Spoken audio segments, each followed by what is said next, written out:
Bunch of red oaks right here. It's my opening day in Alabama. Got this guy. Try to do this recurve thing. See how long I can stand it. You'll need one to be about 15 or closer. 20 would be pushing it. I knew it was going to take me a while to get set up today because I've got a whole new system. I've got a set of lone wolf sticks. I got a tethered phantom, I think, saddle, and then I've got a new camera arm that I got to get up in a tree. Show you what we're hunting over. Bunch of these. This is just a big old red oak. Hangs over this road. I always see deer here early in the season, like when we're just finishing up bush hogging and stuff. I've always kind of wanted to hunt it, but I hate to hunt a red oak when we got white oaks and stuff. So today's just, I kind of look at it as just burning a day, but I'm gonna try to get up in this tree and see if something will walk by me. Looks like something's been eating on it a little bit. There's a big field out here. They use this traveling through here to get to that field. This is not gonna be my favorite tree to climb, this big hickory, but it's the best available for what I'm doing.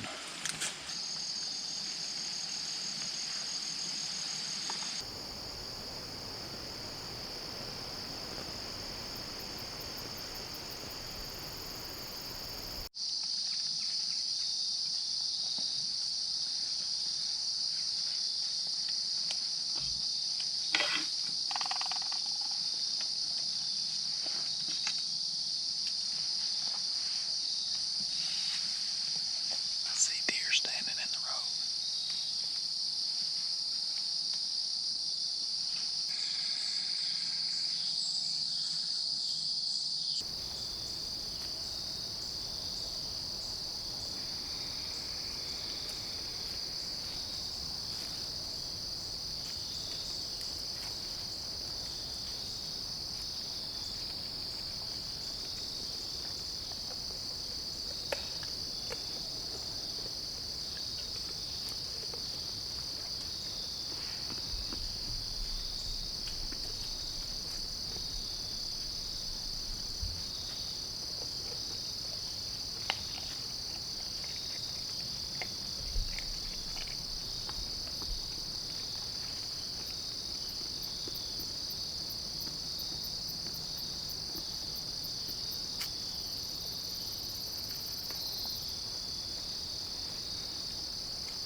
Shot. Had two big does and a big spike come down the road, going this way. They're just zigzagging, picking up acorns and browsing. One of the does walked out. Right here, there's a little sapling right below me. Her vitals were right behind it, so I couldn't get a shot. She was probably less than 10 steps. Then she picked her head up, smelled something, and just went across the road. She never blew or got spooked. She just, that's where I had walked into the tree right there. And I was looking around for acorns. So she probably just got a little whiff of that, but at least she didn't blow. If she would have taken about 2 or 3 more steps, I would have shot her right there. Got my heart beating.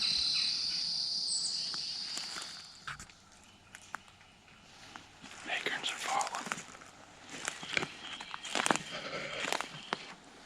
About to get up in this ladder stand.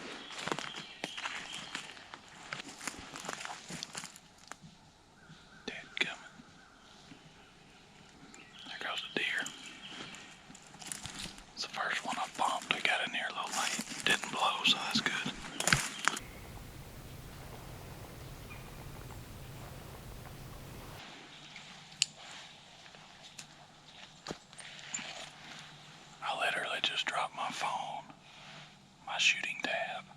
and the arrow off my string. I gotta get down.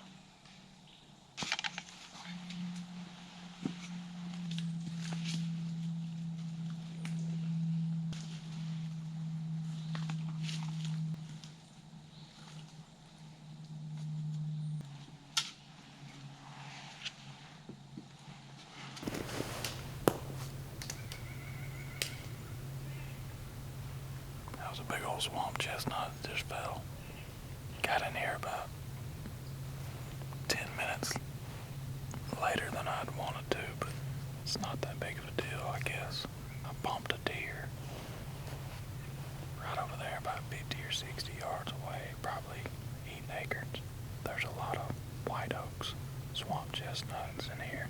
This is always a place that deer hit pretty hard when they start dropping. The ground's pretty bare underneath me.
Seen a few deer, seen a bunch of turkeys. Haven't seen anything in a couple hours. It's a beautiful morning, about 39 when I got here. Wind's picking up a little bit, so I'm gonna stay just a little bit longer and then probably get down and go see what those deer were eating over there. They were about 70 yards from me. They all went under the same tree. Good morning though.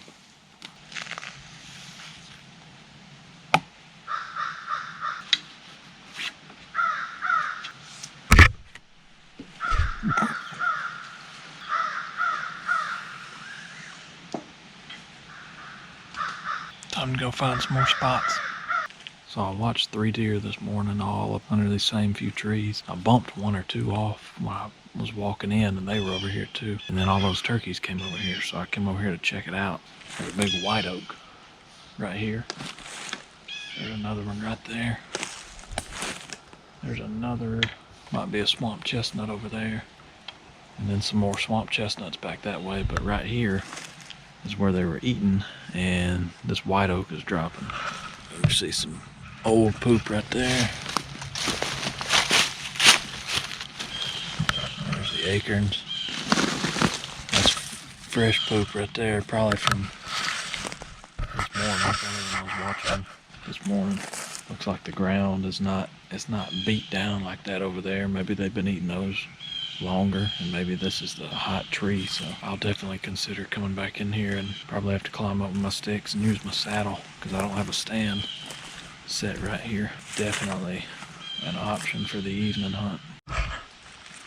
So I walked around a couple more trees. It looks like that's probably the hottest one that I found so far. Right over there is where I was hunting this morning. Now that ladder, those woods are open, and then you look behind me. This stuff back here, it's been grown up for quite a few years now. We had some big storms, I think off of a hurricane that came through and blew a bunch of big oaks down in there. Opened up the canopy, sunlight hit it, and it grew back thick. So I think they use this for bedding. This is land that I've hunted my whole life and pretty much know where the acorn trees are and what trees do what, but you still got to get out and find which one they're actually using because, you know, with this recurve especially, I got a radius of about 15 yards around me that I can kill one, 20 at the most. It'd be a little bit different if I had a compound. I might be able to shoot one out to 30 or 35, but I got to get pretty precise on where I set up. You know, just because I can see them at 50 yards, that don't do me any good, so I got to make sure I'm on the right tree. Still haven't ever killed one with this recurve. I've kind of made it my goal this year to do that. I'm not real keen on shooting a spike or a little buck. It'll be a game time decision. I'm not going to rule it out. I just want to make a good shot on one. That's my main concern.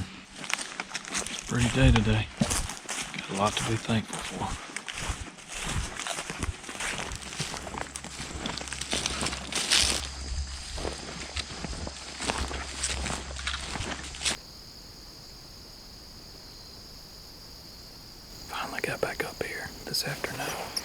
I'm sitting right over the top of this white oak that I saw those deer under this morning. And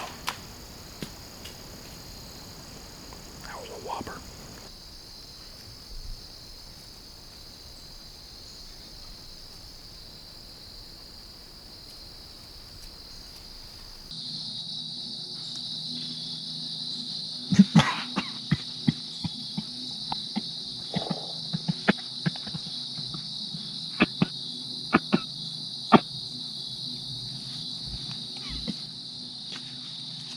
Nailed it. I think that's called aspirating.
Well, that was an ordeal for about an hour and a half maybe. I don't know why it's not focusing. I can't shoot with my hat turned forward, so whatever. So I had a big spike or a 3-point or whatever he was come in. Did exactly what he's supposed to do. He came right under my tree, eating acorns. Wind's picked up and it's knocking a lot of acorns off these trees. He meandered on off and I saw him sparring out there about 60 or 70 with another spike. Part of me wanted to shoot him, and then I thought, nah, not really crazy about shooting him because for a spike, he had some long tines. I had a good shot on him right here below me, but I didn't want to do it. So I decided to pass him. As I'm watching them feed off about 70 yards, I look over, they were right here. I look over right there, catch movement, and there's a doe eating under a swamp chestnut about 40 yards, 35. Started videoing her coming to me, and she's right up here 5 or 6 steps from my tree. I really don't want her much closer than that. It was about perfect. I got the camera on her, and every time she would move, I was trying to make sure I was zoomed out just enough to give myself a little wiggle room if she took a step or two. I kept having to bump the camera over every time she'd take a step. So I was waiting on her to turn her head away from me. And I guess just my little movements up here, it's like she was seeing it, making her nervous. Of course, it's windy, so they get nervous anyways, but she would kind of flinch, and so she turned her head one time, and I went to draw back. I don't know if I hesitated or what I did. She took off. She was 10 or 12 yards, I guess, still. She stopped and turned, and she was either broadside or quartering away. I drew back and shot. Let me tell you, it was not even close. I probably could have closed my eyes and spun around in the saddle and shot, and it'd have been closer than what I shot. I don't know what the heck I did. I don't know if I didn't come to anchor. I don't know.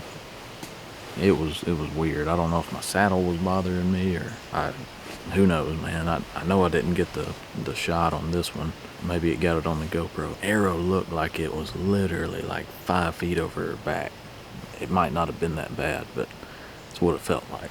Man, it's almost comical at this point. So, and she took a few more hop steps like she didn't know what happened, and then it started, man. She sat there and stomped and stared and moved around trying to figure out what it was, and she kept looking on the ground, and finally she looked up in the tree at me. Then she started all this business. Then she walked around, she ran back, she stayed there chewing her cud for like 5 minutes, and finally that spike came in and he settled her down. I thought, alright, this is it. She's gonna settle down and give me another chance, you know. She was coming around right here behind me. She was about to give me another shot, and I probably had one had she turned her head instead of taking a few more steps. I guess a little more time for me. She did that thing where she just kind of does like this and just takes off trotting. It's almost like that spike said something to her and she got out of there. So she trotted off over there to some more oak trees, and it's a good morning. I just didn't do my part.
I was holding my phone up, running my trap, telling about the morning's events. That way I would put it on Instagram story. I just happened to look away. There's an 8-point standing like 20 yards. Never heard him coming, never knew he was there. I immediately could tell he was a little basket rack 8, younger deer. Prime candidate for me to let walk though. I don't want to take him out of the gene pool. Pretty cool though. He got a little suspicious and eased off. I didn't know it was supposed to be this windy today, but it's knocking bunches of acorns off these trees. I probably won't hunt here again might not hunt here again at all, but all 3 of these deer have been a little bit boogered, so if that happens, I try not to keep hunting the same spots and keep giving them free education.